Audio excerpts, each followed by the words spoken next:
Tal, queridas, queridos? Vamos a continuar ahora sí con nuestra lectura y estudio de Freud, El crepúsculo de un ídolo, por el filósofo francés Michel Onfray. Dado que este texto es publicado en el 2010, yo voy a estar compartiendo con ustedes una presentación que hice con la memoria fotográfica eh, hecha por el nieto del doctor Sigmund Freud. Yo me voy a poner por acá. Vamos a comenzar en este video el capítulo tercero de la tercera parte. Les repito, así lo estructura Michel Onfray. La tercera parte se llama Metodología Castillos en el Aire. Así se llama, tercera parte. Tesis tercera. El psicoanálisis no es un continuo científico, sino un revoltijo existencial. El capítulo número uno se llamó La corte de los milagros freudianos. Capítulo número dos, A la casa de los padres perversos. Toda esta es la hipótesis, digamos, que presenta Michel Onfray sobre el psicoanálisis freudiano. Capítulo tres, Un conquistador en una clara oscuridad. Yo, mientras ustedes ven la presentación, voy a estar leyendo mi archivo de Amazon Kindle. Estoy en la posición, no en la página 3634, más o menos es como la página 160, 170, no lo sé, pero digamos, el archivo dice que voy al 43%. Ya revisé, no es que vayamos a leer absolutamente las 8490 posiciones, entre comillas, que es como Kindle menciona a las páginas. Ajá. Pero bueno, vamos un poquito menos de la mitad del libro. Dice, como acostumbra Michel Onfray, empieza con una cita, entre comillas, tomado de Moisés y la religión monoteísta. Ajá. Que recordemos, Moisés y la religión monoteísta es un libro que publica Sigmund Freud todavía en vida, pero con muchas dudas. Es un libro que presenta una hipótesis. Y Freud lo señala bien desde el principio. Sin embargo, una hipótesis que, aunque no se demuestre, tiene implicaciones fortísimas para la historia de la civilización y de la religión. Ajá. Les dejo una descripción, por supuesto, y antes de comenzar con el texto de Michel Onfray, El Moisés y la religión monoteísta de Sigmund Freud. Ajá. Dice Michel Onfray, bueno, dice la cita de Freud tomada por Michel Onfray. Protesto, sin embargo, contra el malentendido de que yo sostendría que, siendo el mundo tan complejo, cualquier aseveración que uno haga acertará por fuerza con algún fragmento de la verdad. No, nuestro pensar se ha tomado la libertad de excogitar, en palabras literales, bueno, de acuerdo a una traducción, no sabemos cuál. Supongo que es la Standard Edition. Repito, no. Nuestro pensar, dice Freud, refiriéndose al psicoanálisis, me parece, ahorita la cita está sacada de contexto, claro está. Nuestro pensar se ha tomado la libertad de excogitar relaciones de copertenencia y nexos a los que nada corresponde en la realidad efectiva. Y es evidente que aprecian mucho este don, puesto que tanto lo usa así dentro como fuera de la ciencia.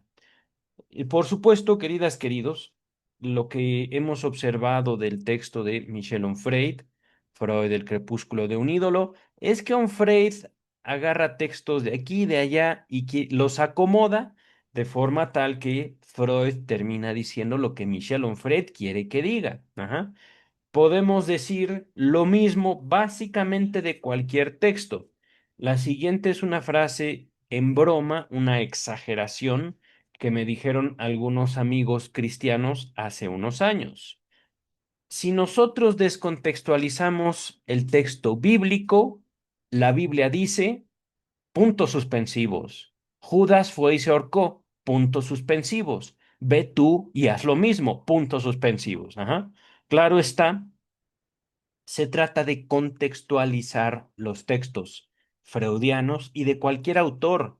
Lo que hace Michel Onfray de acomodar de modo de que dicen lo que quieren que diga, es una falta de respeto tanto al auditorio como a los mismos autores, queridas y queridos. Ajá. No pienso yo faltarles a ustedes al respeto y tampoco pienso que escupirle a la cara a Sigmund Freud y tachar al psicoanálisis de lo que quiera tacharlo Michel Onfray, que ya nos dijo, es no una pseudociencia como dice Karl Popper, sino más bien una especie de, ¿cómo decirlo? El revoltijo existencial lo dice Michel Onfray, pero una tontería, por decirlo de manera comprensible y de manera más o menos apropiada de acuerdo a la intención de Michel Onfray. Ahora sí, dice el texto de Michel Onfray, y antes de continuar, refiero que lo que Michel Onfray nos presentó de Moisés y la religión monoteísta no está, estoy viendo ahorita, Moisés y la religión monoteísta, página 145, volumen 23, Standard Edition. Página 104, así está escrito. Primero página 145 y luego página 104, nota 3. Es decir, así está estructurado, digamos, la obra completa de Sigmund Freud en ediciones Amor-Rortu. Ahorita no la pueden ver, la estoy mostrando en pantalla, pero el problema es que es del mismo tono más o menos que de mi fondo de pantalla. Ajá. Amor-Rortu Editores nos presenta el texto de Freud y va introduciendo notas a pie de página. Lo que les acabo de leer sobre protesto y dice fuera de la ciencia, palabras de Freud, está dentro de Moisés y la religión monoteísta, pero es una observación de Freud a su propio texto. Ajá, Moisés y la religión monoteísta.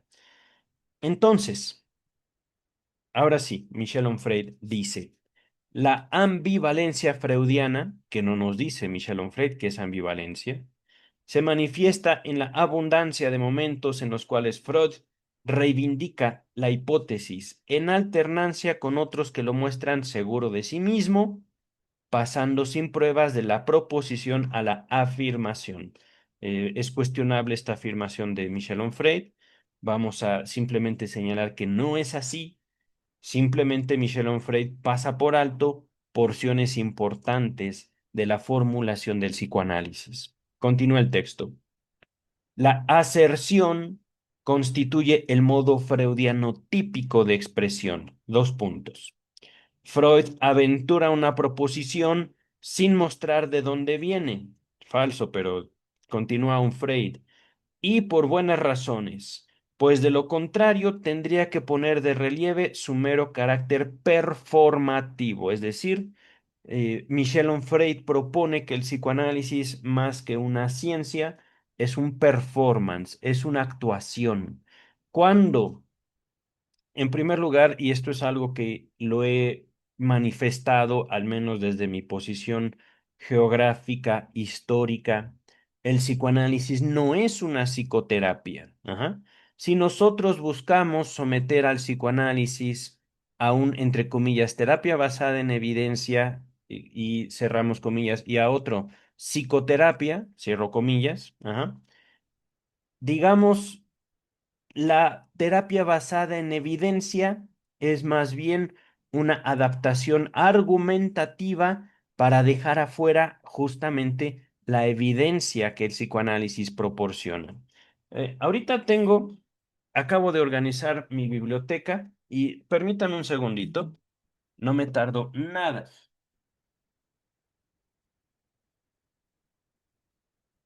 ¿Dónde lo dejé? Aquí está. Quiero mostrarles en la pantalla un libro. Ahorita voy a dejar de compartir la presentación. Permítame un segundito. Stop share. Miren este libro. Psicoanálisis como ciencia. Está editado por la Universidad Nacional Autónoma de México. Ajá. Pero no es un libro escrito por científicos mexicanos. Traducción directa de Ramón Parrés y Elide Gortari. He aquí los autores.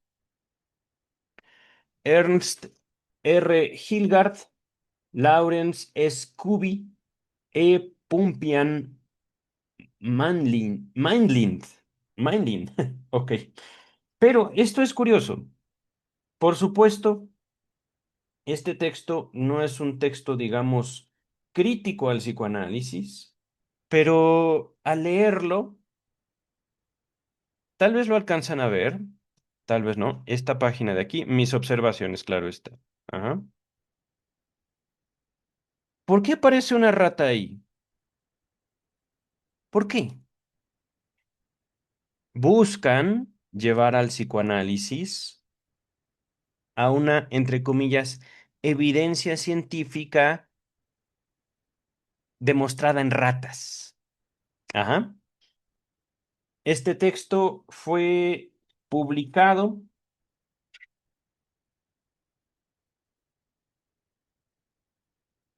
primera edición en inglés, 1952.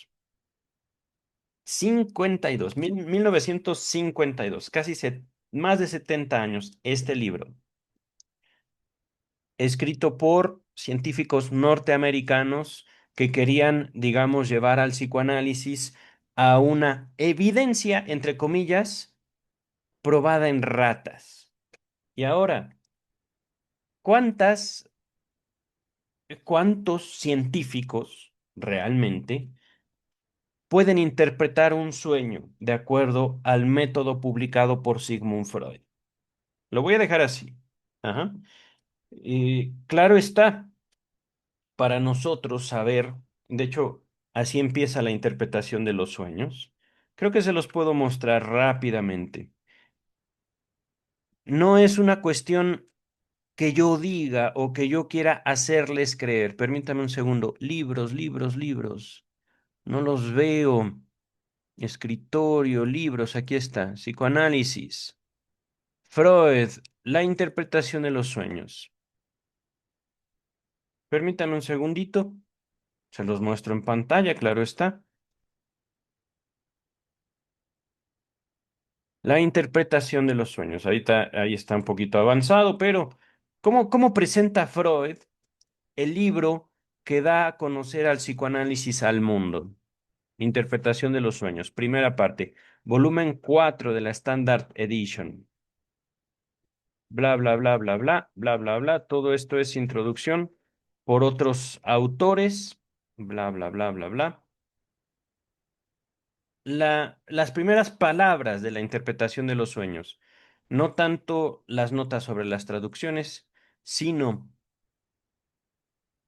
permítame un segundito, prólogo a la segunda edición, prólogo a la tercera edición. No, no, no, no, no es nada de eso lo que les quiero mostrar. Quinta edición, sexta edición, octava edición, tercera edición inglesa revisada.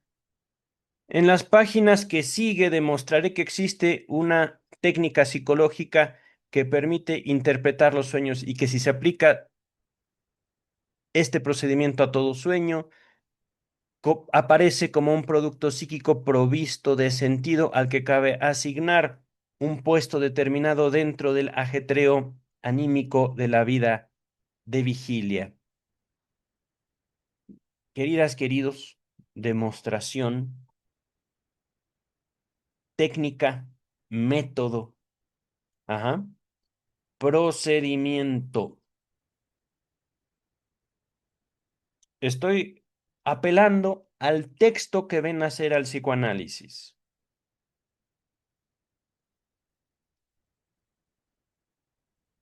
Primeras palabras de Sigmund Freud, y claro está, insertadas en el primer capítulo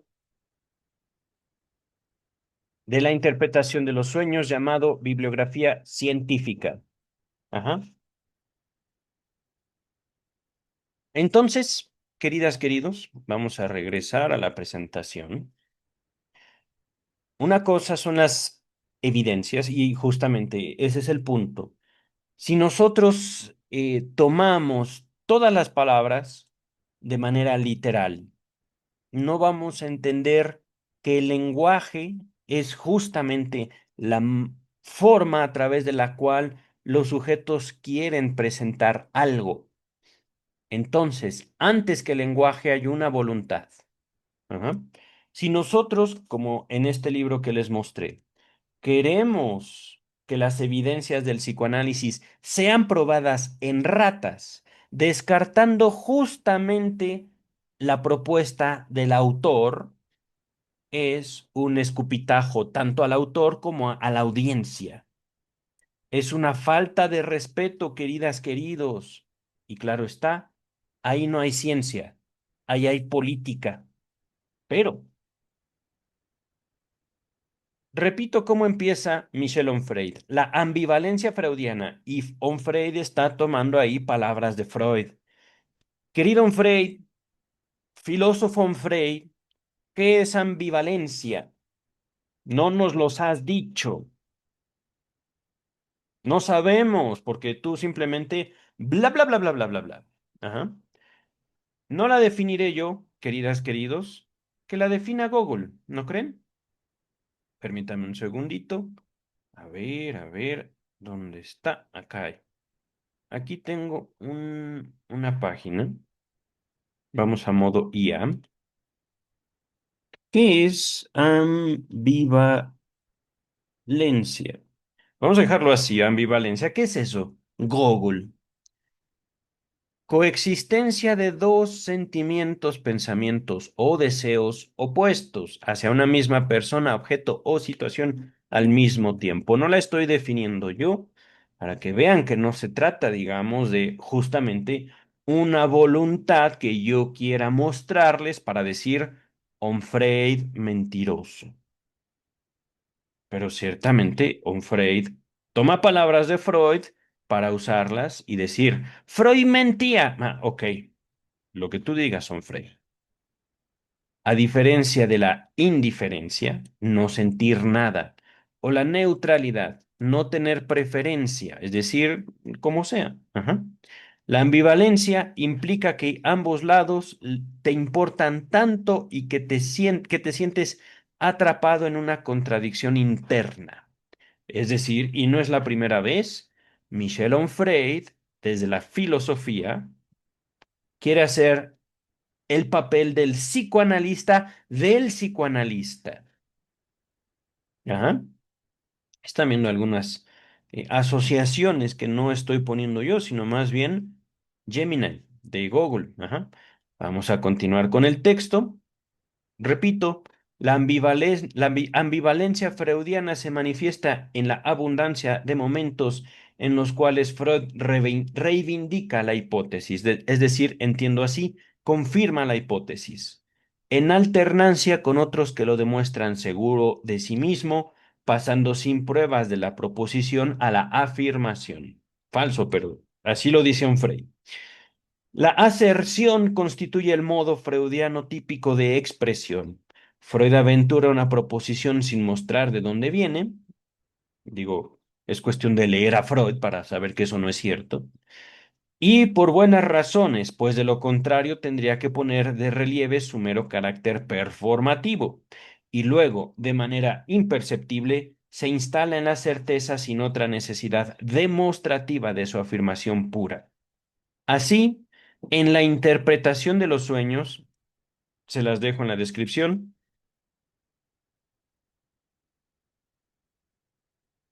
Freud escribe, entre comillas, cuando, entre comillas, y empieza con un paréntesis on Freud para introducir la palabra cuando. Ajá. Este cuando, me parece, no viene de Freud, sino de un Freud. Cuando, cuando pretendemos penetrar a fondo en los procesos anímicos envueltos en los sueños, todas las sendas desembocan en la oscuridad.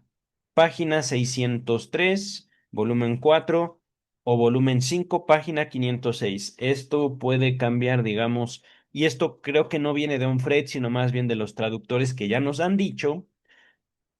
La traducción francesa tiene ciertas acepciones que Onfray nunca corrige.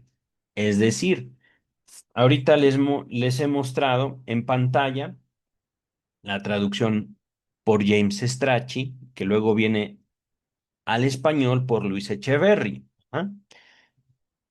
Hay varias traducciones de la obra freudiana, pero Onfray toma solo una, la francesa, que realmente desconozco la historia de esa traducción al francés. Y esa traducción al francés presenta el pensamiento de Freud de determinada manera. Ajá. Es decir, Michel Onfray, en su crítica al psicoanálisis, toma solo una traducción.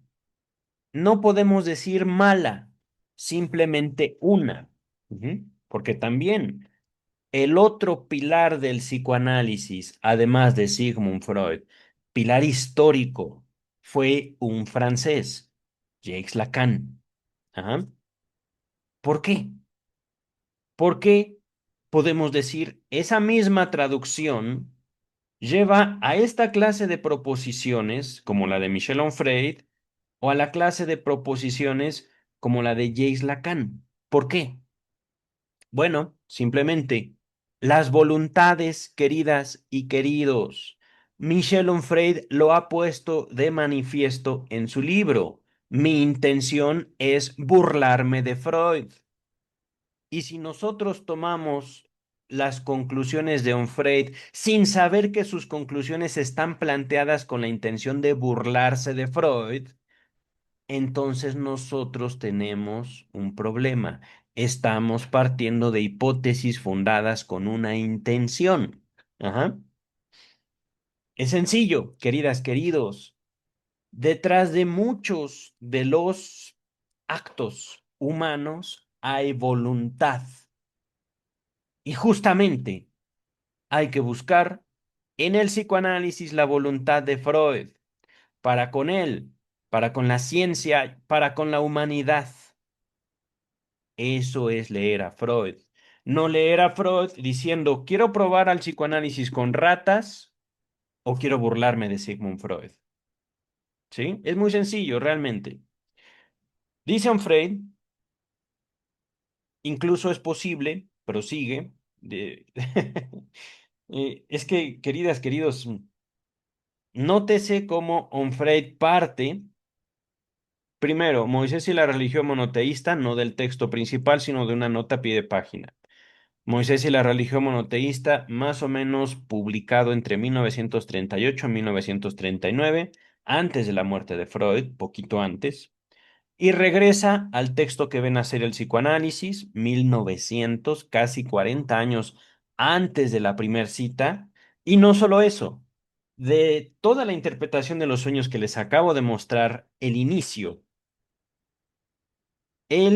Michel Onfray, empieza o de la página 603 o de la página 506. ¿Por qué? Justamente lo que quiere decir Michel Onfray dice, incluso es posible, prosigue, que su psicología del sueño no sea justa. No hay cita aquí, simplemente interpretación de Onfray.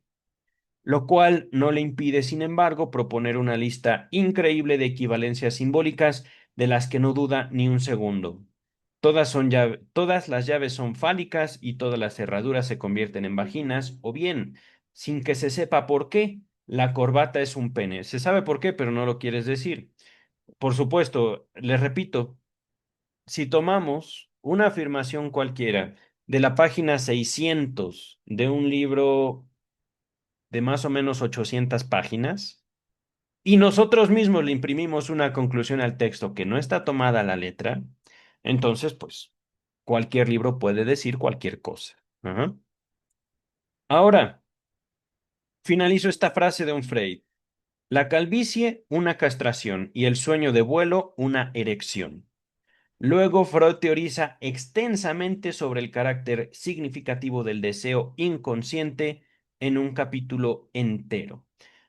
Mm, pues, querido Onfray, te han faltado 600 o 500 páginas de leer para llegar y saber por qué Freud propone no solo esas, queridas y queridos.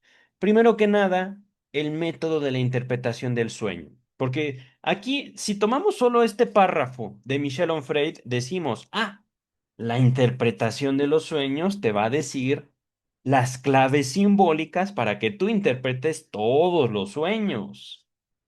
Falso. No hay, y esto está justamente en los primeros capítulos, capítulo 1 de la interpretación de los sueños. Freud propone el sueño de un zapatero, de acuerdo a esta interpretación simbólica. El sueño de un zapatero sería el mismo sueño o tendría el mismo significado que el de una enfermera, el de un rey, el de un judío y el de un escribano. Todos ellos, si sueñan con un perro, sería exactamente el mismo sueño. Eso no puede sostenerse. ¿Por qué? Porque cada una de estas personas tiene una relación específica con el mundo que se manifiesta a través de su lenguaje. Entonces, ¿quién interpreta el sueño? El soñante. Pero aquí, lo que, repito, Michel Onfray, Freud teoriza extensamente sobre el carácter, no, el carácter significativo del deseo inconsciente en un capítulo entero. Un poquito más atrás, ¿dónde está? Propone una lista increíble de equivalencias simbólicas de las que no duda ni un segundo. ¿En serio? Entonces, si yo sueño con una llave, siempre estoy soñando con mi pene, Onfray. Eso contradice directamente la interpretación de los sueños, querido Fred, que tú aseguras que ya leíste completita y que ahorita te aseguras de presentar solo de la página 500 o 600 en adelante. Eso, queridas, queridos, es una presentación tendenciosa. Eso es una voluntad humana. Pero, dice el texto, lo mismo en los tres ensayos de teoría sexual. Claro está, se nos va a presentar lo mismo. Ok, les dejo todos los tres ensayos de teoría sexual en la descripción de este video. 1905, donde al comprobar una, entre comillas, insuficiente claridad, nótese, volumen 6, página 114 o volumen 7, página 162. Eh, Les voy a mostrar un archivo. A ver, permítame un segundito. ¿Lo debo tener aquí? No. A ver, fuentes, Amorortu. Este archivo a mí me sirve para que cuando he terminado de grabar los textos de Freud, biografías, comentarios como este, puedo buscar en la Standard Edition o ediciones Amorortu, los tres ensayos están en el volumen 7. Ajá. 1905 es el segundo texto. Ajá. En la Standard Edition comienzan los tres ensayos en la página 109 y acaban en la página 224. Aquí dice claramente, página 162. Para los tres ensayos, fíjense todo lo que está omitiendo Onfray. Aquí, esto me da mucho orgullo realmente, porque yo empecé, así se llama, 162. Bla, bla, bla, bla, bla. Es decir, Michel Onfray omite todo el primer capítulo de los tres ensayos de teoría sexual hasta acá. Aterriza aquí justamente. El periodo de latencia y sus rupturas.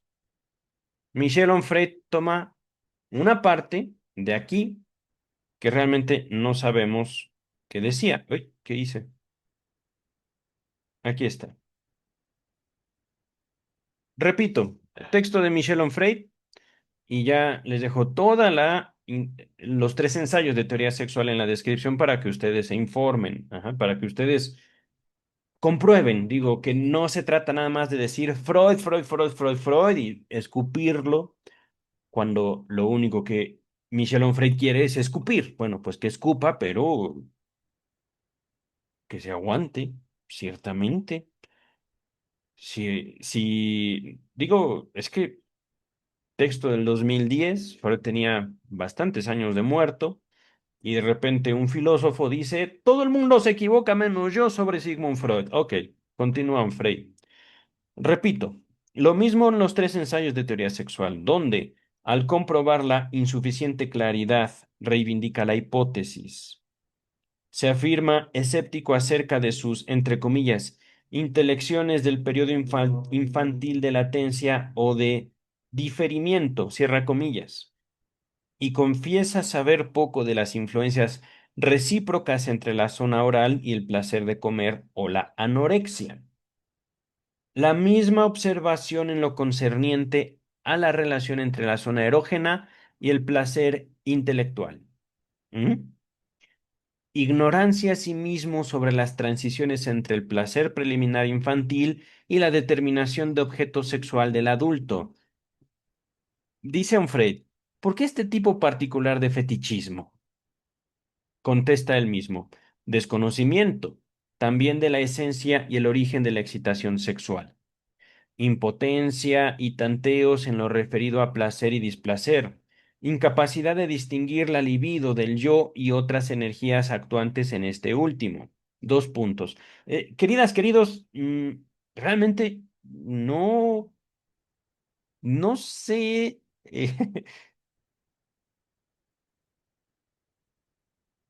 no sé qué está buscando Frey. Sí, burlarse, sí, no cuestionar, digamos, desde un punto de vista objetivo, sino más bien perseguir, pero perseguir a Freud ¿a dónde? Voy a continuar, ¿vale? Dos puntos, abre comillas, palabras de Freud citadas por Onfray. Una prosecución de la teoría de la libido solo es posible provisionalmente por vía especulativa. Nota, no, perdón, volumen 6 página 157 o volumen 7 página 199. Pero, queridas, queridos, Michel Onfray ha dicho que el psicoanálisis, según su propia opinión, no es un continuo científico. Ahorita, Michel Onfray se está contradiciendo. ¿Por qué? Palabras de Freud citado por Onfray. Una prosecución de la teoría de la libido. Interrumpo yo. Ahora, ¿por qué no? ¿Por qué no hacer con Freud lo que Freud hace con Freud? Interrumpo yo ahí la cita de Freud hecha por Freud. ¿Qué necesidad, queridos, queridas, tenía Freud de proponer una teoría de la libido? ¿Qué es eso? Teoría, así, literalmente, estoy tomando palabras de Freud citado por Freud. ¿Para qué? ¿Para qué? En serio. ¿Qué chiste tiene? ¿Qué gana Freud? ¿Qué gana la ciencia? ¿Qué gana la humanidad? Ahí está, queridas, queridos. Sí es un continuo científico. 1900, interpretación de los sueños. 1905, tres ensayos de teoría sexual. Y de ahí, citando y siguiendo el mismo curso de pensamiento de Onfray, ¿por qué pasamos de los sueños a la sexualidad y finalizamos en Moisés y la religión monoteísta? ¿Por qué? ¿Qué chiste tiene eso? ¿Es una locura? Si ustedes quieren verlo así, adelante.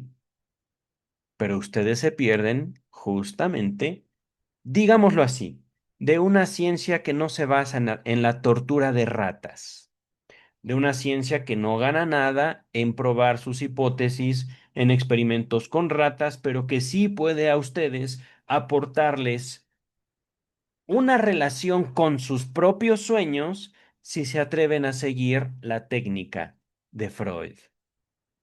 Y esto no en un laboratorio, en sus propias vidas, en sus propios cuartos, en sus propias casas.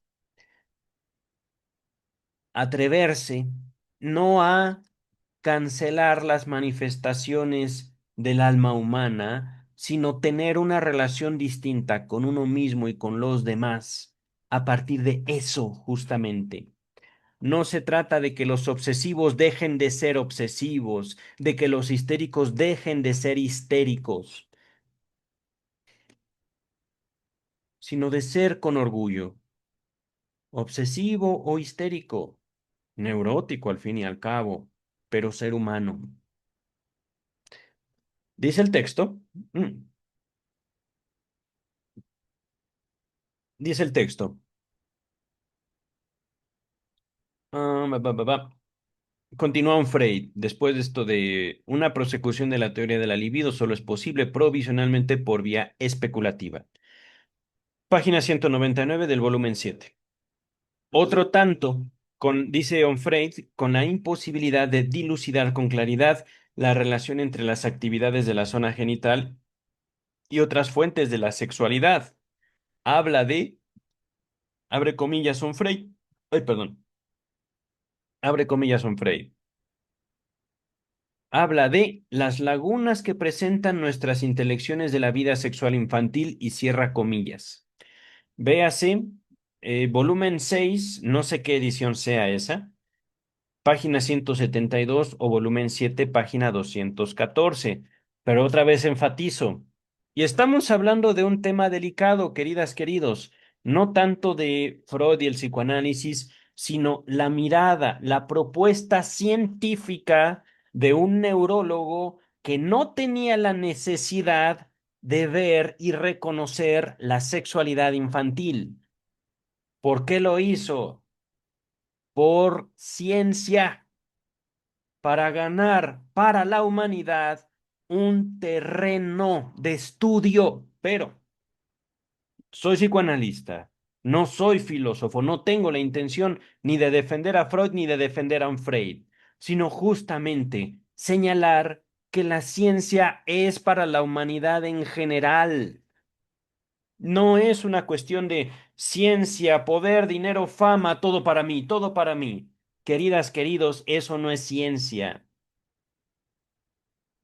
Eso es codicia y ciertamente los que codician tendrán que pagar. Si ustedes codician, qué bueno, pero sepan que tendrán que pagar. Si quieren algo, pueden tenerlo, siempre y cuando paguen por eso que quieren. Dice el texto.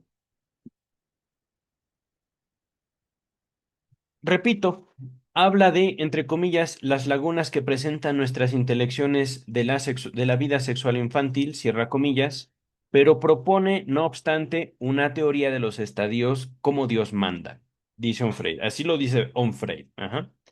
En lo tocante a la cuestión de la fijación de las impresiones de la vida sexual, Freud habla de una, entre comillas, mera provisionalidad psicológica, es decir, algo temporal como toda hipótesis. Véase volumen 6, página 180 o volumen 7, página 221. En las últimas líneas del libro, ¿por qué será que resumes cuántas páginas eran? ¿Como 100 en un párrafo? Onfray resume todos los tres ensayos en un párrafo y dice, Freud se equivoca. Ah, claro. Bravo, Onfray, bravo. Dice Onfray, en las últimas líneas del libro señala que, entre comillas, estas indagaciones acerca de las perturbaciones de la vida sexual han dado un fruto insatisfactorio. Véase volumen 6, página 181, volumen 7, página 222. ¿Y por qué lo dice? En fin. Dice Onfray, porque le faltan conocimientos, punto, punto, punto, en biología, dice Onfray, entre admiración. Ajá. Mm, si eso dijo Freud, querido Onfray, y esto ya era no una carta como el proyecto de psicología entre Freud y su amigo Fliess. Si Freud dijo esto entre un público de médicos, ¿por qué lo dijo? ¿Para qué lo dijo? Dice Onfray, continúa. Un escepticismo singular impregna, entre comillas, la moral sexual cultural y la nerviosidad moderna. Se los dejo en la descripción. Y fíjense, es curioso cómo dice Onfray, texto de 1908, la moral sexual cultural y la nerviosidad moderna. Onfray dice que no hay un continuo científico y está él justamente poniéndolo en orden. Curioso. ¿Cómo se desdice o cómo se contradice Onfray? Pero, dice el texto, así, en el análisis de la homosexualidad, ¿cómo puede el objeto elegido, en el proceso de constitución de una identidad sexual, convertirse en el cuerpo del semejante sexual. En esta época, Freud no lo sabe y reivindica el signo de interrogación. Algunos años después, en 1914, en el texto Introducción del Narcisismo, también en la descripción,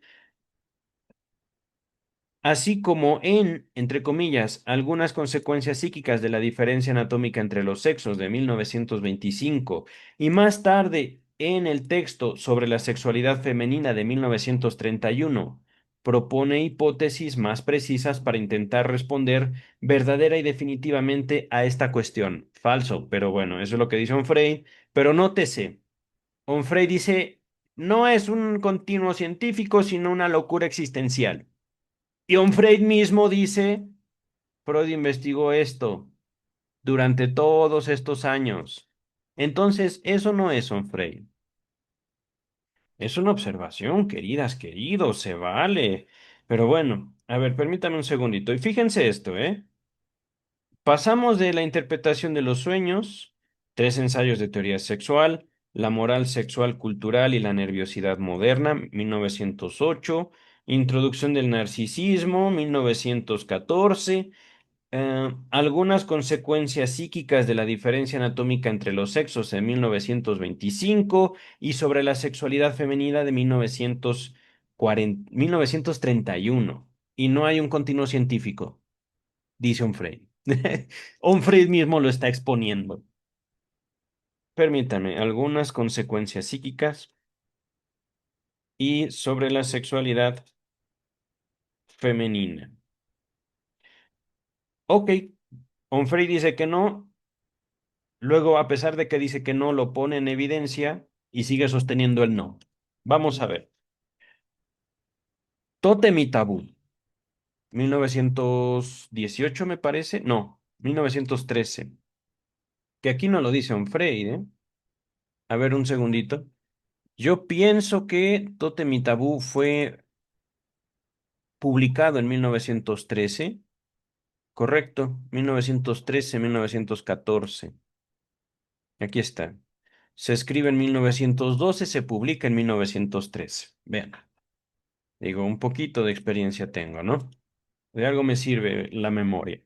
Pero, dice Onfray, que aquí claro está, no refiere el año. Tótem y tabú también ilustra ese escepticismo latente en el desarrollo del pensamiento de Freud. Entonces, ¿duda o no duda, querido Onfray? Porque tú dices que nunca dudó. Ok. Una vez más, dice Onfray, tanto en esta obra como en Psicología de las Masas y Análisis del Yo, no dice el año. Fíjense, es que va así, y a ver, un segundito. Tótem y tabú.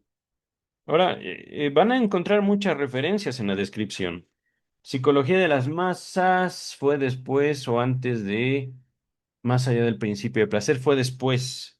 Entonces, estamos hablando más o menos 1923, Psicología de las Masas, déjenme ver. Psicología de las Masas, Psicología de las Masas, debe estar aquí. Más allá del principio de placer, digamos, ya estamos hablando de la segunda tópica. Ah, miren, 1921, Psicología de las Masas. Una vez más, dice Onfray, a ver, a ver, a ver. Una vez más, tanto en esta obra como en Psicología de las Masas y Análisis del Yo, véase volumen 16 o volumen 18. En el 16 sería página 61, en el 18 sería página 116. Ante la imposibilidad de observar, reivindica la hipótesis. ¿Cuál hipótesis, querido? ¿Cuál? Es que en serio, la hipótesis del complejo paterno, la hipótesis del complejo de Edipo, la hipótesis del inconsciente. ¿Cuál? No nos dice Onfray. Dice el texto. En efecto, como la geografía y la historia son lo que son, Freud no puede desplazarse en el tiempo ni remontarse hasta la prehistoria para verificar la validez de su mito científico, que por cierto, ese mito científico de la horda primordial lo proponen diversos otros científicos, entre ellos Charles Darwin. Pero después de esta observación, regreso al texto de Onfray. No fue Freud el que propuso, en otras palabras, el mito científico de la horda primordial. Freud lo nombra como el mito científico, burlándose de la ciencia. ¿Por qué no? ¿Por qué no, caramba? Dice el texto. En efecto, como la geografía y la historia son lo que son, Freud no puede desplazarse en el tiempo ni remontarse hasta la prehistoria para verificar la validez de su mito científico, entre comillas, acerca de la existencia de una horda primordial. También es una hipótesis, son Freud. El asesinato de un padre, un banquete caníbal y una reacción a ese crimen como genealogía de la moral. Tampoco puede realizar un viaje en el espacio que lo lleve en tierras australianas a los pueblos primitivos aborígenes que, a su juicio, representan una humanidad fósil de las épocas primigenias. Sostiene entonces, sobre la cuestión de la horda primordial, una hipótesis, entre comillas, una hipótesis que acaso parezca fantástica. Véase volumen 11 o volumen 13, en el 11 página 360 y en el 13 página 143. Todo esto está en Tótem y Tabú. Pero, mm, ¿cómo les explico esto? Voy a finalizar el párrafo y voy al comentario. La obra está sembrada de precauciones metodológicas de uso. ¿Cómo cuál? No nos dice un Freud, simplemente dice, precaución metodológica de uso. Ok, entonces Freud nos está advirtiendo que son hipótesis. Y una cosa, queridas y queridos, lo que está haciendo Michel Onfray puede interpretarse ciertamente como la diversión de escupir a un cadáver, al cadáver de Sigmund Freud, la diversión de burlarse del mundo entero, de ustedes y de mí, porque dice, yo, Michel Onfray, tengo la verdad de Sigmund Freud y del psicoanálisis. Nadie en toda la historia, solo yo, lo he podido hacer. Ah, bravo.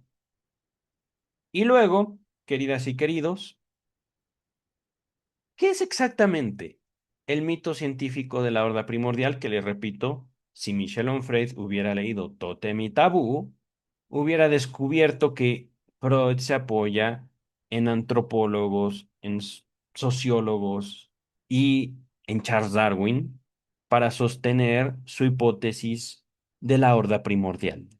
Hipótesis. Y esto es lógico, queridas y queridos. En algún momento de la historia, no sabemos cuándo, no sabemos dónde, es una hipótesis, tuvo que haber un primer grupo humano. Ajá. Ese primer grupo humano no necesariamente compartían lazos sanguíneos, no necesariamente. Pero llega un momento en la historia de este grupo heterogéneo, es decir, cada uno diferentes los unos de los otros, que empiezan a construir un lazo que podemos llamar familiar. Se constituye dentro de este grupo un hombre como padre. Ajá. Podemos decir que este hombre fuerte, de alguna manera habilidoso, tiene la capacidad no solo de sobrevivir, sino de apoyar en la supervivencia de los seres cercanos, entre ellas mujeres. Algunas mujeres que escogen a ese hombre no como su esposo a través del ritual católico romano del matrimonio y se hacen felices los unos a los otros solo dos y viven felices para siempre. No. Supervivencia, queridas, queridos. Ese sujeto masculino resulta útil para la supervivencia. Ah, bueno, yo como mujer permanezco cerca de él y otra mujer, y otra mujer, y otra mujer, y empiezan a dar a luz hijos. Es lógico, queridas, queridos. Simplemente es lógico, es una hipótesis, pero al menos esta hipótesis tiene lógica. Y no la explica Freud así, soy yo el que la está explicando así. Horda primordial. ¿Se entiende? Un varón facilita la supervivencia de un grupo, facilita, pero frente a esa formación específica de lazo social, el hecho de que solo ese varón tenga muchos hijos con muchas mujeres y todos convivan entre ellos, no hay familia, simplemente supervivencia. Llega un momento en el que esos hijos crecen y dicen, yo también quiero formar una horda como él, mi padre, el jefe de la orden, pero si yo me quedo aquí, es él el que tiene el poder, entonces me voy, ¡pum! Puede ser voluntad del varón o puede ser voluntad del jefe, vete, haz tu horda, pero fuera de aquí, no aquí porque ellas son mías, me pertenecen y por supuesto no en una cuestión tanto legal, sino más bien ejercicio de violencia. Ujú. Pero resulta que no nada más había un varoncito, habían varios hermanos. Llega un momento en el cual los hermanos dicen, matemos al padre. Y esto no lo propone Freud. Freud lo explica en Tótem y Tabú. Claro está, no es tampoco Freud quien propone la hipótesis de que los hermanos de la horda primordial matan al padre. No lo propone, pero lo anota y lo dice, lo repite en Tótem y Tabú. Entonces aquí es Freud el que miente para tratar nuevamente de escupirle a Freud en la cara. Ajá. Dice el texto, y yo creo que vamos a acabar con el siguiente párrafo, permítanme ver. El capítulo no está largo. Estamos, la segunda página, tres, cuatro, cinco, seis. Son 7 páginas en total. Yo creo que podemos leer otra página más. Dice Onfray, vayamos, en los trabajos de metapsicología, se regresa a 1914. Aquí no lo dice Onfray, lo digo yo. Trabajos de metapsicología son 4, 1914, después de la separación de Freud y Jung.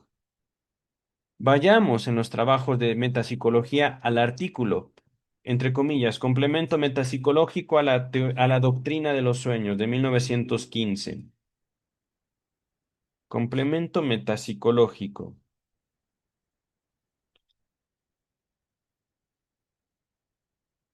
En una nota al pie, el autor declara, es decir, no está tomando del texto, sino un comentario del texto del mismo Freud. Desde luego, palabras de Freud, desde luego, de ninguna manera puede ocultarse o embellecerse el carácter tentativo, inseguro de estas elucidaciones metapsicológicas.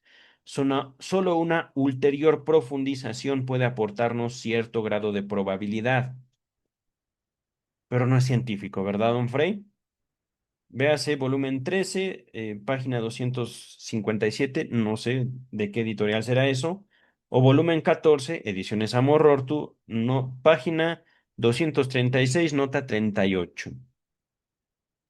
Entonces, querido don Freud afirmaba, porque en toda la exposición que nos has hecho en tu capítulo, en el tuyo, tú así lo pusiste en tu texto, Freud dudaba bastante para ser un sujeto muy afirmador. Para hablar con autoridad freudiana, pues dudaba demasiado al parecer. Dice el texto, tal vez sería mejor decir, a ver, aunque la cosa se plantee como una simple apostilla, una observación, que la ciencia en proceso de elaboración se lleva adelante en la noche ya señalada y que la claridad tarda en llegar, aun cuando, paréntesis, confianza freudiana en sí mismo obliga, ok, cierra paréntesis. Un trabajo asiduo probablemente conducirá algún día a esa luz. ¿Cuál luz, querido? Y algo que enfatizo. Estoy en este momento, posición 3679. Onfray, ¿cuál es la relación de las hipótesis en la ciencia? ¿Son ¿Verdades? ¿Son seguridades? ¿O son propuestas, pensamientos, posibilidades? Y, querido Freud, ¿cuáles son las hipótesis freudianas? ¿Cuáles? Ahorita no nos has dicho nada. Al menos no en este texto, no en este capítulo. Dice Freud, el mismo progreso en la oscuridad acompaña a Freud que en Duelo y Melancolía de 1917 dice que le faltan muchos datos útiles para llegar a una conclusión definitiva sobre los temas anunciados en el libro. Abre comillas, palabras de Freud. Renunciamos de antemano a pretender validez universal para nuestras conclusiones. Cierra comillas. Véase volumen 13, página 261 o volumen 14, página 241. Dice Freud, en consecuencia, suspende su juicio a la espera de resultados más amplios que permitan una conclusión digna de ese nombre, lo cual no impide, sin embargo, presentar una serie de tesis de divergencia certificada sobre esta cuestión. En él, el escepticismo no es estructural, sino coyuntural. ¿Qué quieres decir con eso, querido Freud? Déjenme pensarlo unos segunditos. Mm, y también me pregunto,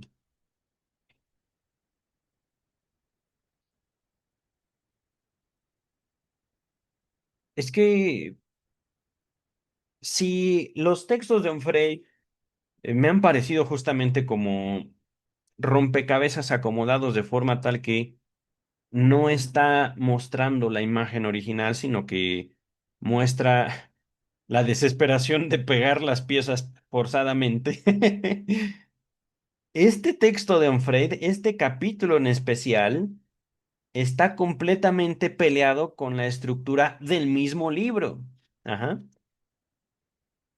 Propone toda esta serie de capítulos que les expuse al principio de este video, como no, el psicoanálisis no es un continuo científico, sin decirnos qué es ciencia, sin decirnos cómo se estructura la ciencia y qué función tiene la hipótesis, la teoría. Tampoco nos dice qué teorías hay del psicoanálisis, pero sí quiebra esa propuesta, esa hipótesis. El psicoanálisis sí es un continuo científico porque Onfred nos está poniendo la continuidad. Pero bueno, dice el texto. A ver, a ver, a ver. Esta frase no la entiendo yo, a lo mejor la entienden mejor ustedes. En él, en Freud, es decir, el escepticismo no es estructural, sino coyuntural. No le da forma, sino lo coyuntura. No entiendo del todo esa palabra. Déjenme ver. Coyuntural. Lo voy a buscar así en el navegador. Coyuntural. Se los muestro en pantalla. Yo realmente no entiendo del todo esa palabra. Adjetivo que describe algo que depende de la coyuntura, es decir, una combinación específica de circunstancias, factores o hechos en un momento determinado. A ver, regreso al texto. A ver, les dejo esta pantalla. El escepticismo es dependiente. Pues no nos los has puesto claro con Freud. Más bien, el escepticismo parece ser frecuente en Freud y eso sí les puedo aportar. Sí es una constante en toda la obra freudiana, que por supuesto Onfray dice haber leído, pero más bien nos pone cada vez en evidencia que no lo hizo. La leyó con la intención tal vez, y ahí sí construyó algo Onfray, de burlarse de Freud, pero una lectura que busque justamente poner las piezas en orden para dar cuenta de la imagen que el rompecabezas que significa el psicoanálisis quería mostrar, eso no lo hizo Frey. Sí puso figura tras figura tras figura, forzándolas de forma tal que Freud le saca la lengua a un Frey. Pero, pues, ¿qué le vamos a hacer? Es la voluntad de un Frey. Adelante. Que pague. Mm. Dice un Frey, en Más allá del principio del placer, en la descripción, ya lo vieron, 1920. Freud afirma no estar convencido de sus propias hipótesis, que abundan, sobre todo en este texto, y parece tan a menudo problemáticas cuando se las pretende articular con la doctrina de la obra desde el principio.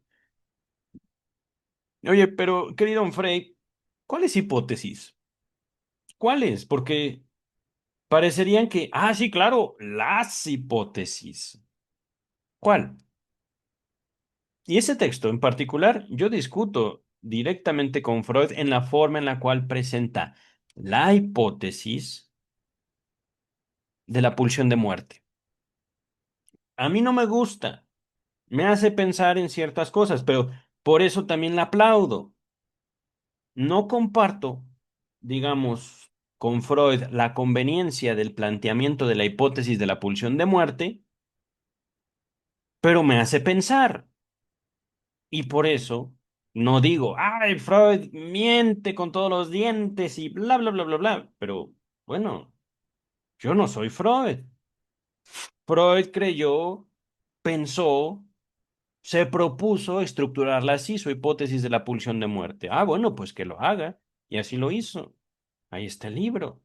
Pero un Freud no nos dice hipótesis A, hipótesis B, hipótesis C, simplemente, hipótesis, ajá. La. Hipótesis, la. Hipótesis, sí. Ok, bravo, un Frey. Dice el texto. mm, en lo concerniente a esas famosas nuevas hipótesis, ¿cuáles? No dice un Frey, pero bueno.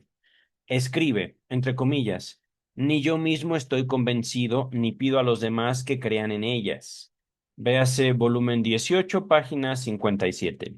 Y más adelante, entre comillas, solo los creyentes que piden a la ciencia un sustituto del catecismo, como en Freud, abandonan, abandonado, del catecismo abandonado echarán en cara al investigador que remoldee o aún rehaga sus puntos de vista, ciertamente. Y ahí digo, es la ciencia, queridas, queridos. La ciencia no es un resultado perfecto, justamente es el papel de la hipótesis, de la teoría. Yo pienso que esto explica esto.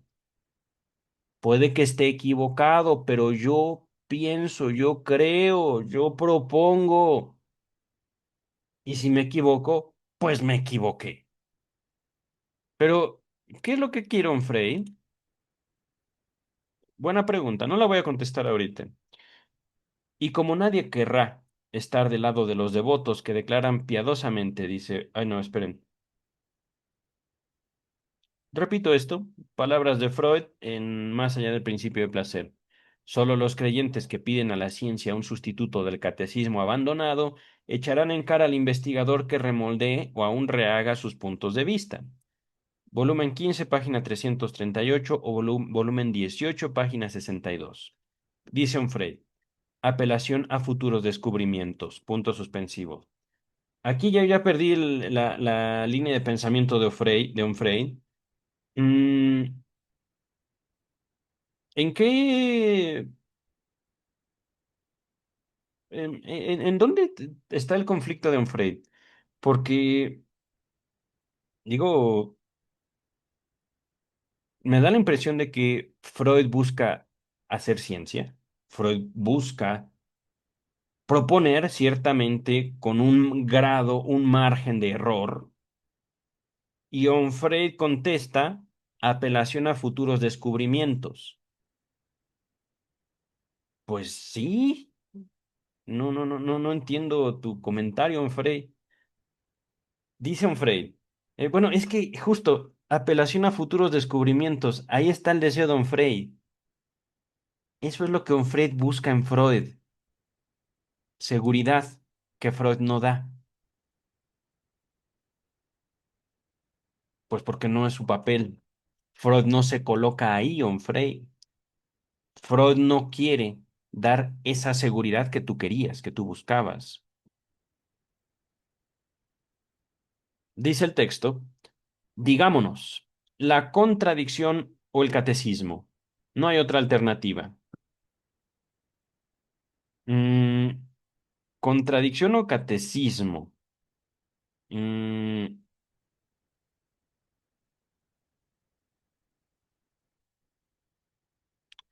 por un lado, le diría a un Freud, pues claro, pero no estoy tan seguro de captar lo que un Freud piensa sobre contradicción o catecismo.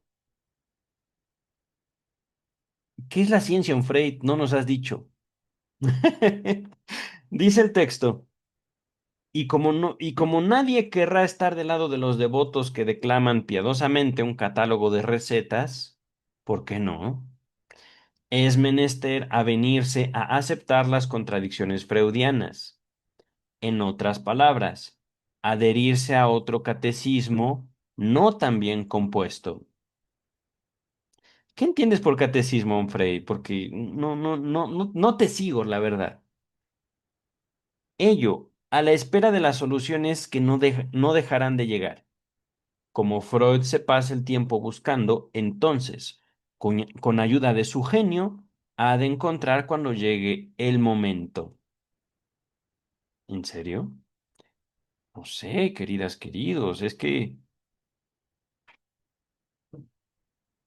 creo que le dolió a Fred la mención del catecismo. Creo, me da esa impresión. Mm, se requiere de cierto carácter, queridas y queridos. No tanto para el psicoanálisis, pero sí para la ciencia.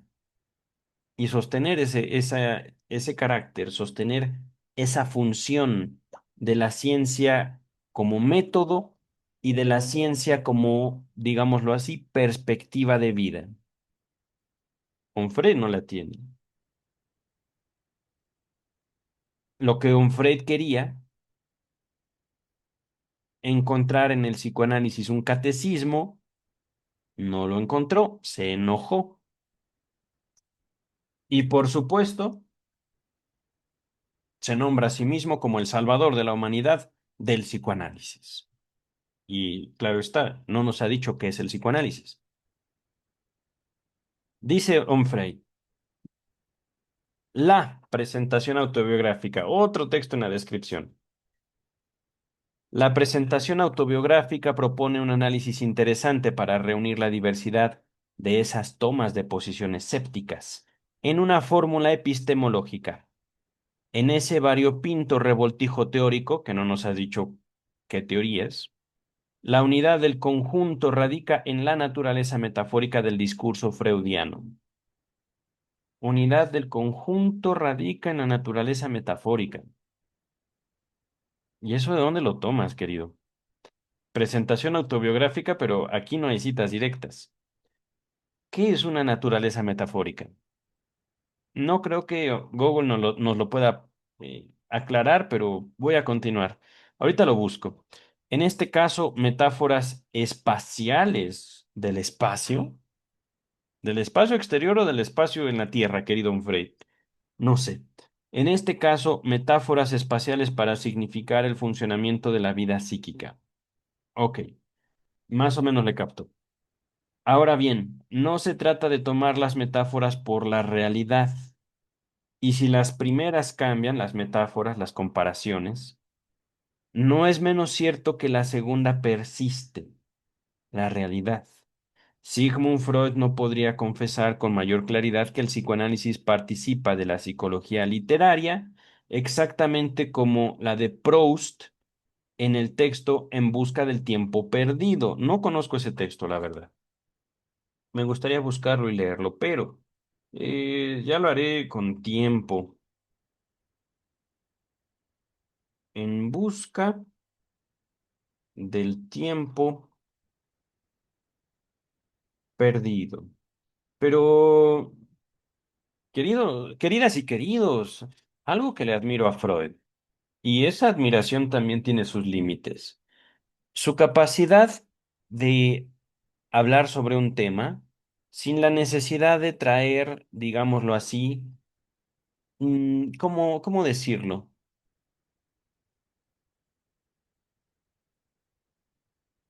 Su propio bagaje cultural. Es que aquí un pequeño paréntesis.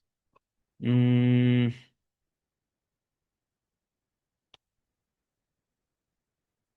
la ciencia como actividad humana puede existir por sí sola o requiere, digámoslo así, de todo un conjunto de pensadores y de métodos, técnicas, antes que el ser humano. Lo voy a plantear así.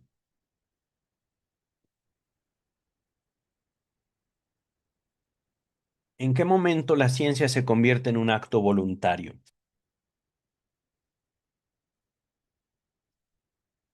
¿Y en qué momento Onfray se ha no propuesto, sino se ha encargado de demostrar su hipótesis? Él asegura que en todo el texto, pero mm, eso es cuestionable. Ajá. Dice Onfray, las metáforas utilizadas para indicar las modalidades de la vida psíquica no remiten, pues, a las zonas del cerebro ni a ningún elemento somático o anatómico. ¿Por qué será? Porque no es esa clase de ciencia, querido. Abre comillas, palabras de Freud.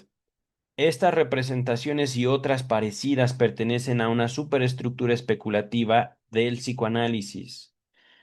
Todas y cada una de sus piezas se sacrificarán o trocarán sin daño ni lamentaciones tan pronto se demuestren su insuficiencia.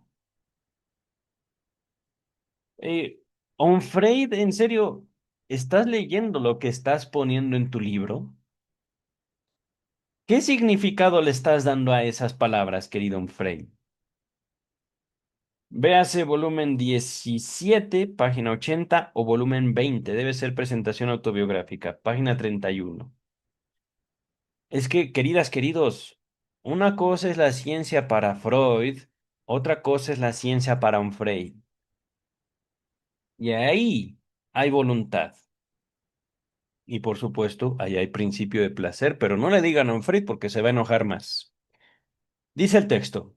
Cualquiera que haya sido la idea de Freud al respecto, esta famosa superestructura especulativa lo instala, según su propia confesión, en el honorable campo de los filósofos, junto a Schopenhauer o Nietzsche. ¿En serio?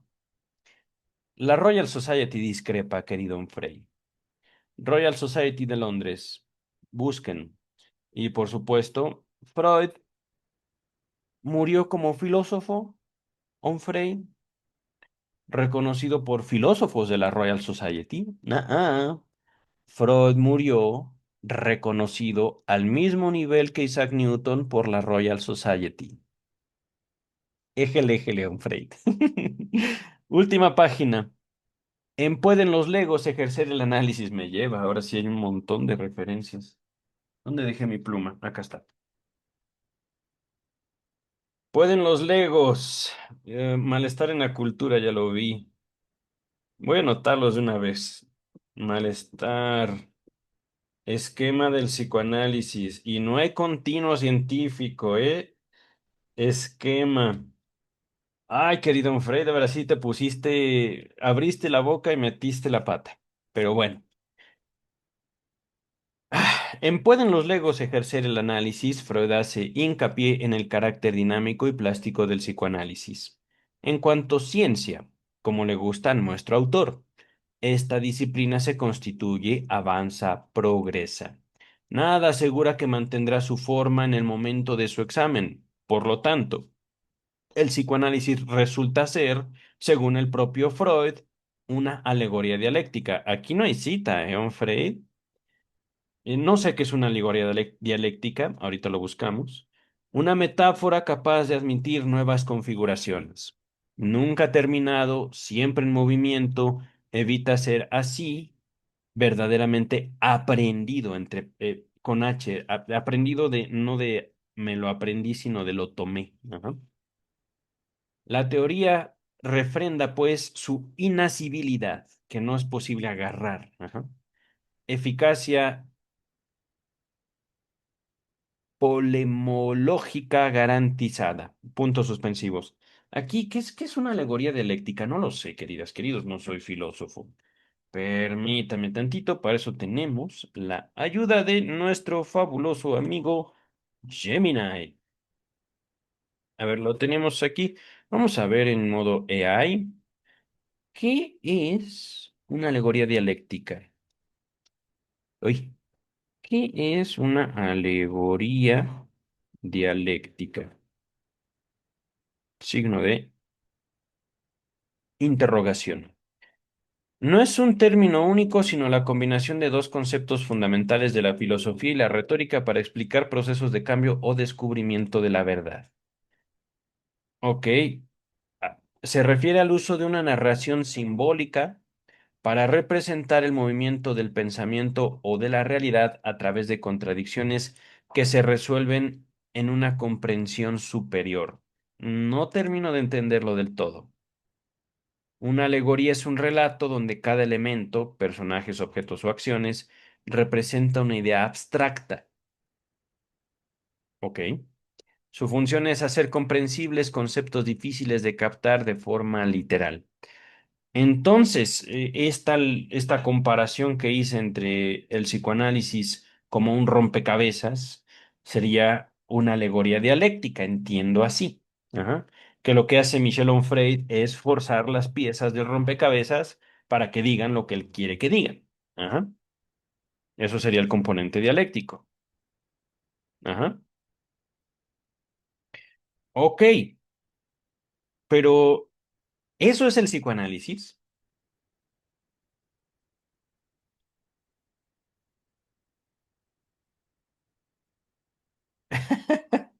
Me quedo pensando porque si eso fuera así, los historiales clínicos tendrían una forma diferente. Historiales clínicos, las narraciones de Sigmund Freud sobre sus pacientes y Onfray está tomando específicamente textos teóricos. En este libro que, bueno, en este capítulo que estamos leyendo. Ok. Y esta otra palabrota, ¿qué es eso de polemológico? Qué es eso? ¿Qué es polemológico?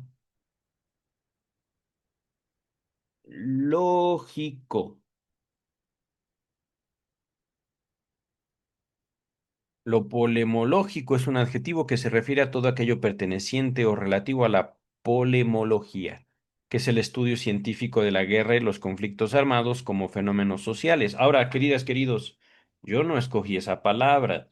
Michel Onfray la escogió. ¿Por qué? Sepa Dios. ¿Verdad, Michel Onfray? Esas interpretaciones no, no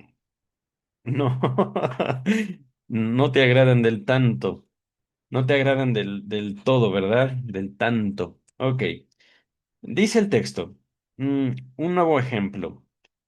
En el malestar en la cultura, el filósofo diserta profusamente sobre unas cuantas tesis. Ya se está burlando. Está nombrando a Freud como filósofo, pero ok, como quieras, son Freud.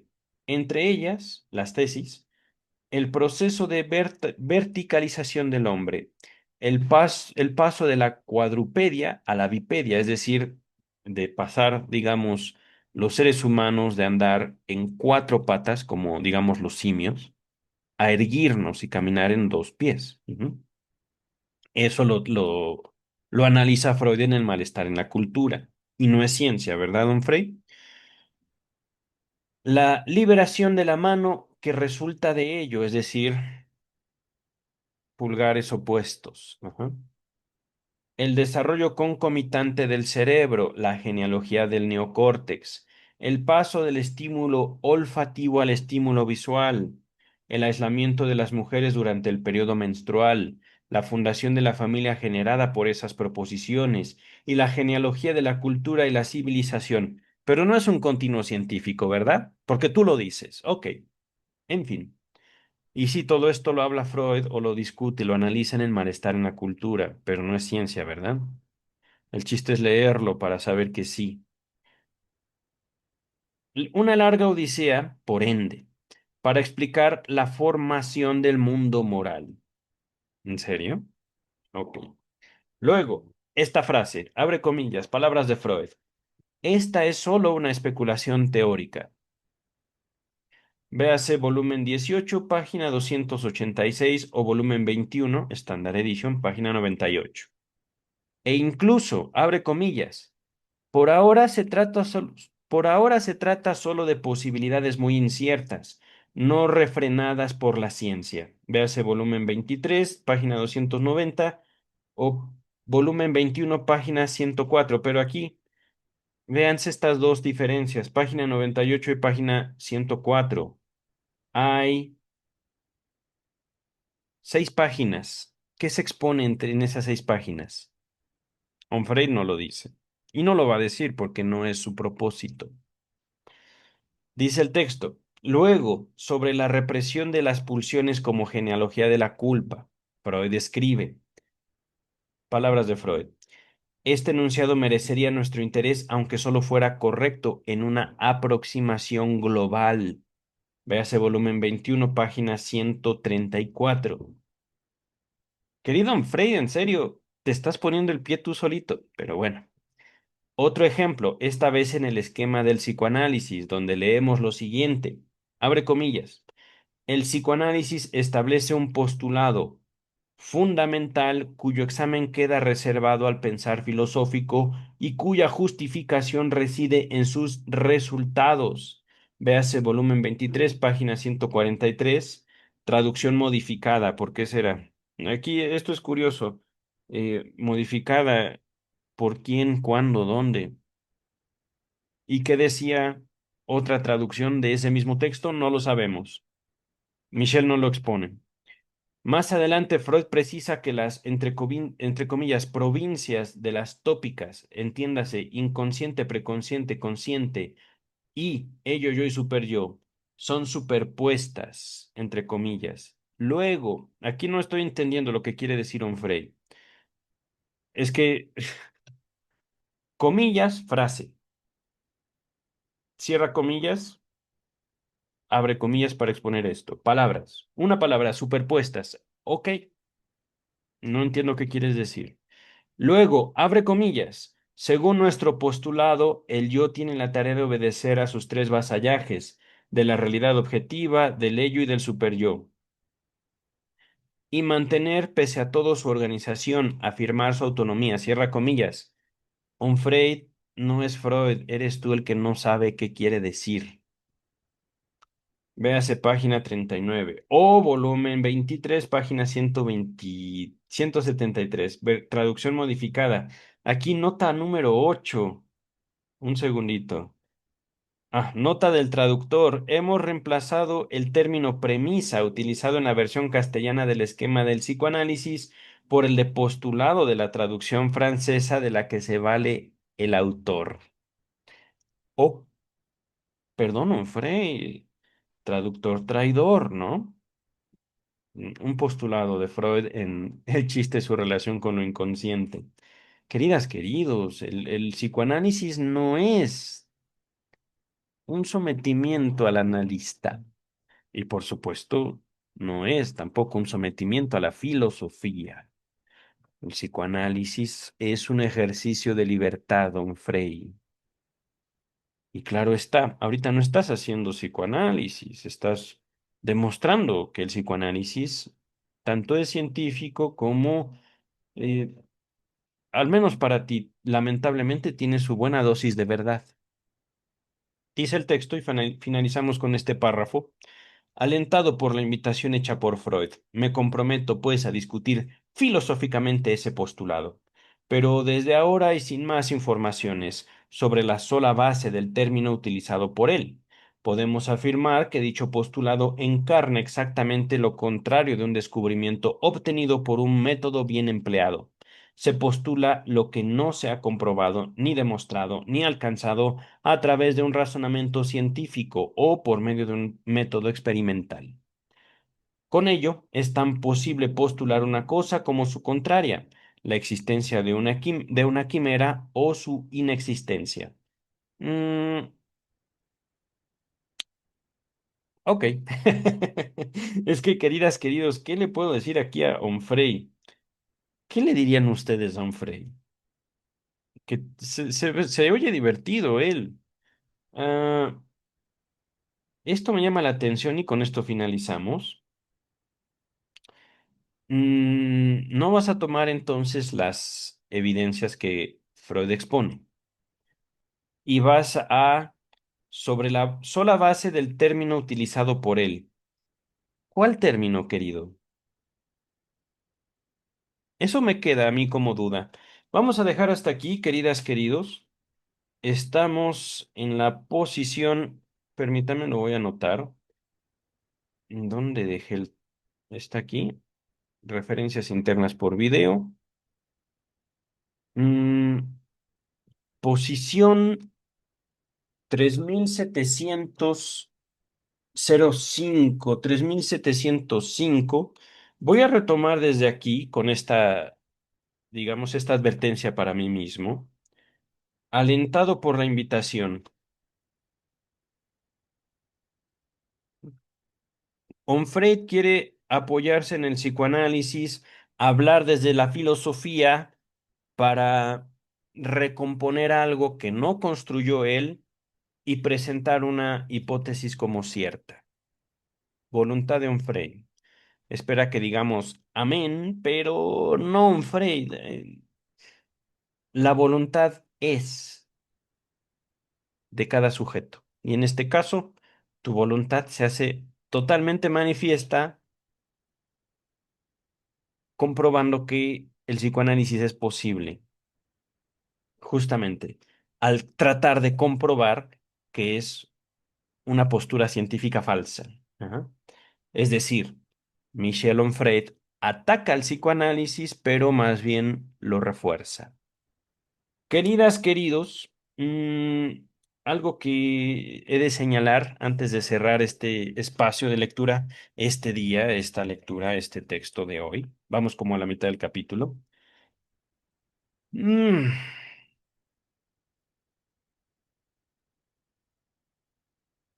Si nosotros buscamos definir el psicoanálisis como una terapia, entonces llegaremos a las conclusiones de Onfray.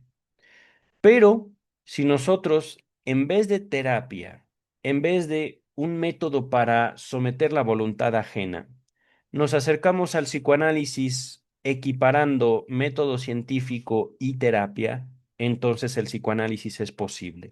Y claro está, enfatizo y repito, no como un método de tortura de ratas.